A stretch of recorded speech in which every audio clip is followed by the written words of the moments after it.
샬롬, 안녕하세요. 제이스 목사입니다. 오늘 하나님 말씀은 고린도전서 15장 12절에서 20절입니다. 제가 읽어드리겠습니다. 그리스도께서 죽은 자 가운데서 다시 살아나셨다 전파되었거늘 너희 중에 어떤 사람들은 어찌하여 죽은 자 가운데서 부활이 없다 하느냐. 만일 죽은 자의 부활이 없으면 그리스도도 다시 살아나지 못하셨으리라. 그리스도께서 만일 다시 살아나지 못하셨으면 우리가 전파하는 것도 헛것이요 또 너희 믿음도 헛것이며 또 우리가 하나님의 거짓 증인으로 발견되리니 우리가 하나님이 그리스도를 다시 살리셨다고 증언하였습니다. 만일 죽은 자가 다시 살아나는 일이 없으면 하나님이 그리스도를 다시 살리지 아니하셨으리라. 만일 죽은 자가 다시 살아나는 일이 없으면 그리스도도 다시 살아나신 일이 없었을 터이요. 그리스도께서 다시 살아나신 일이 없으면 너희의 믿음도 헛되고 너희가 여전히 죄 가운데 있을 것이요. 또한 그리스도 안에서 잠자는 자도 망하였으리니 만일 그리스도 안에서 우리가 바라는 것이 다만 이 세상의 삶뿐이면 모든 사람 가운데 우리가 더욱 불쌍한 자이니라.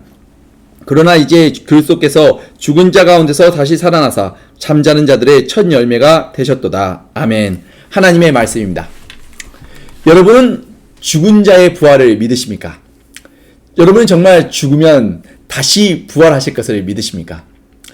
영광의 새 몸을 입고 다시 살아날 것을 믿으십니까? 초대교회뿐만 아니라 지금도 교회를 다니고 예수 그리스도를 주라 시인하며 복음을 믿는다고 말하면서도 부활의 확신이 없으신 분들이 의외로 많이 있습니다. 사도 바울의 말씀처럼 만약 부활이 없다면 우리의 믿음과 소망은 어찌 되는 걸까요? 오늘 하나님 말씀을 통해 그 답을 함께 찾아보도록 하겠습니다. 오늘 특별히 여러분들과 함께 은혜를 나누고자 하는 말씀은 13절과 14절에 만일 죽은 자의 부활이 없으면 그리스도도 다시 살아나지 못하셨으리라. 그리스도께서 만일 다시 살아나지 못하셨으면 우리가 전파하는 것도 헛것이요 또 너희 믿음도 헛것이며 라는 말씀입니다.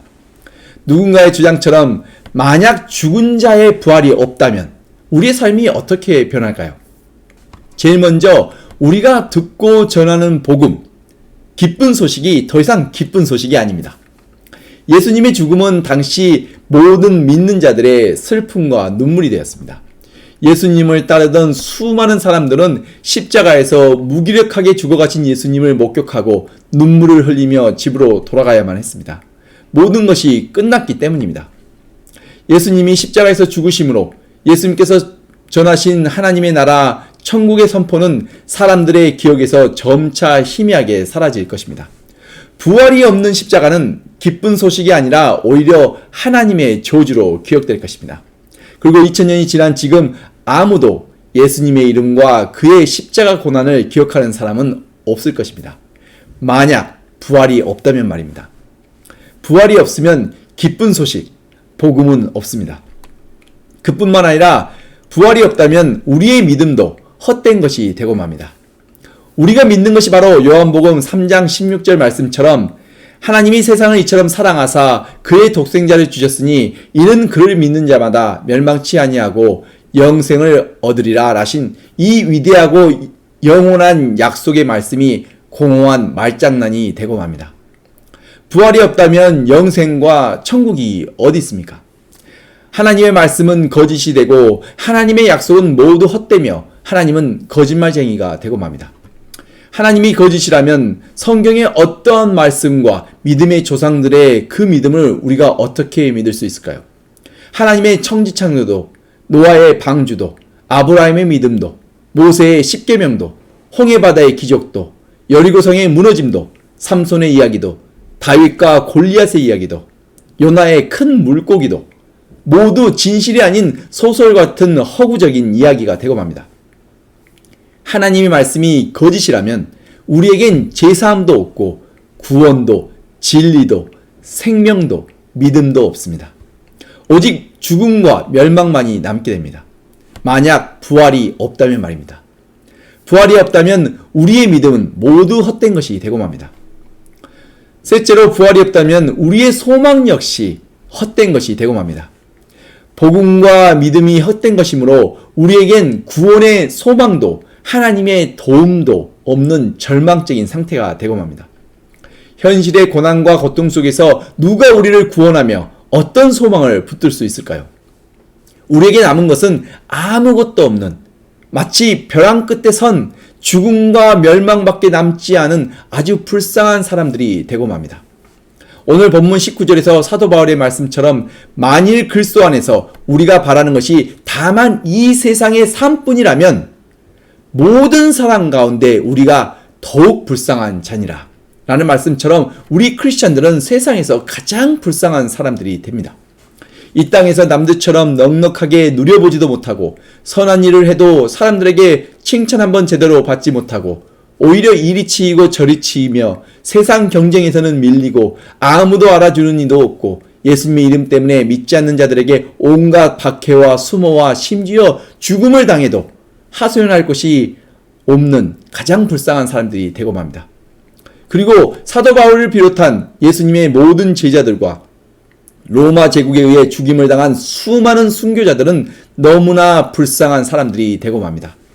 만약 부활이 없다면 말입니다.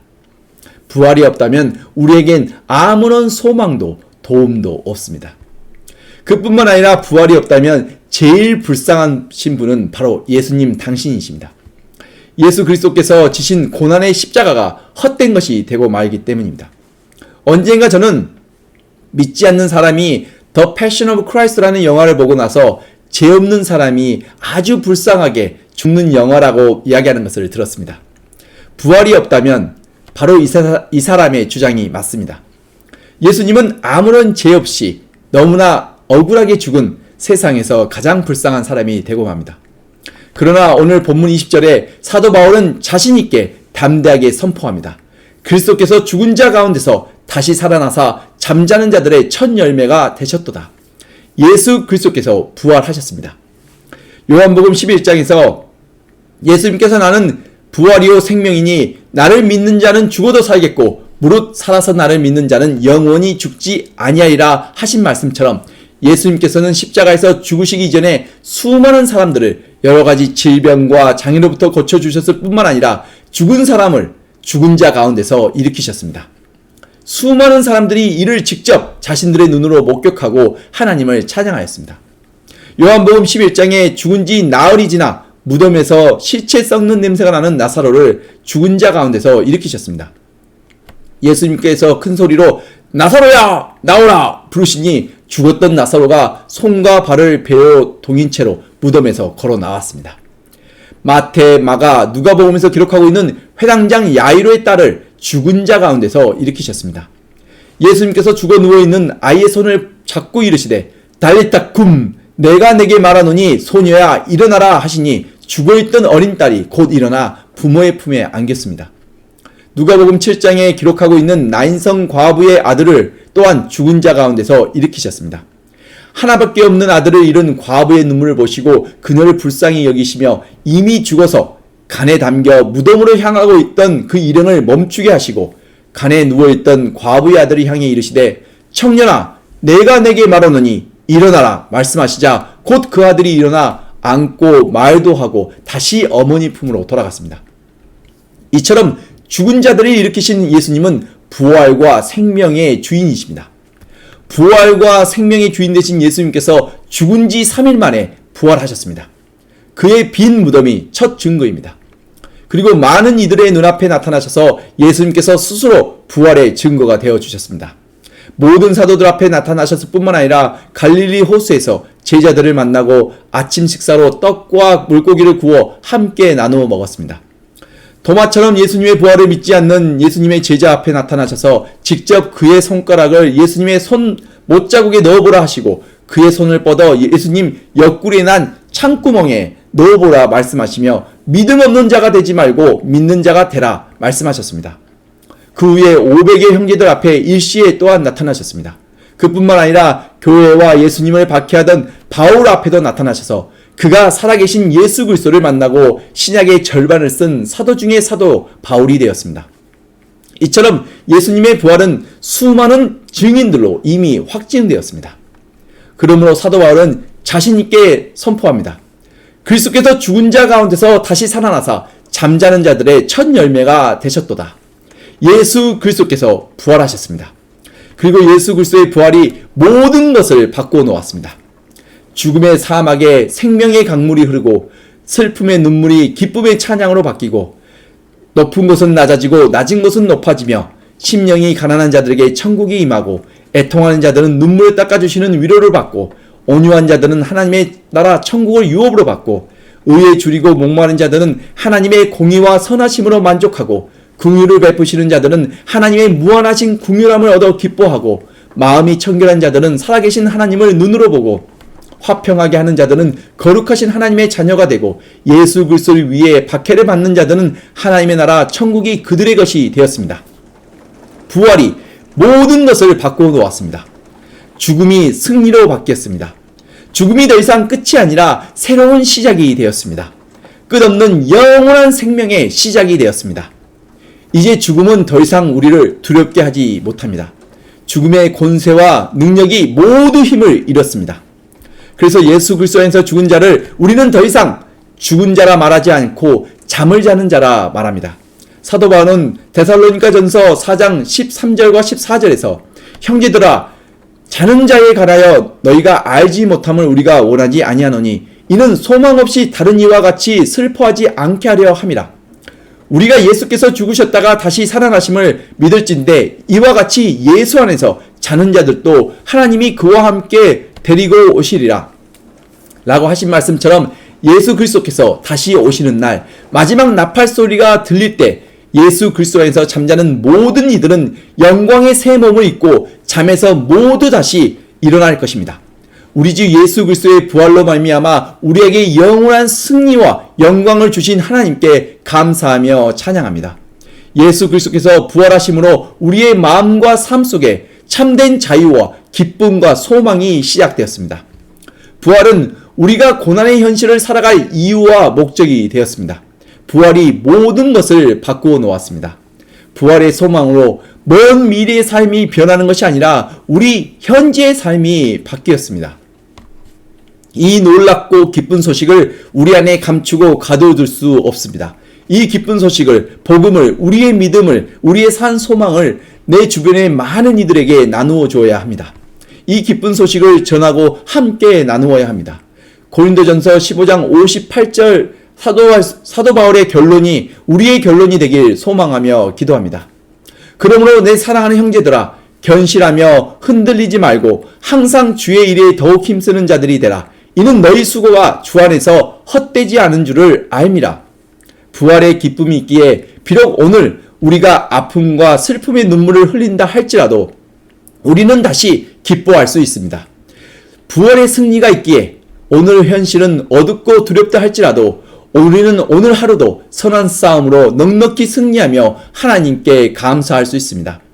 부활의 능력이 있기에 고난과 고통이 우리를 넘어뜨린다 할지라도 우리는 다시 일어날 수 있는 힘이 있습니다. 부활의 부유함이 있기에 비록 포도나무에 열매가 없으며 밭에 먹을 것이 없다 할지라도 우리의 삶에 부족함이 없습니다. 부활의 소망이 있기에 죽음이 우리를 위협한다 할지라도 우리 안에 영원한 생명과 천국 소망을 붙들고 기쁨으로 오늘 하루를 살아갈 수 있습니다.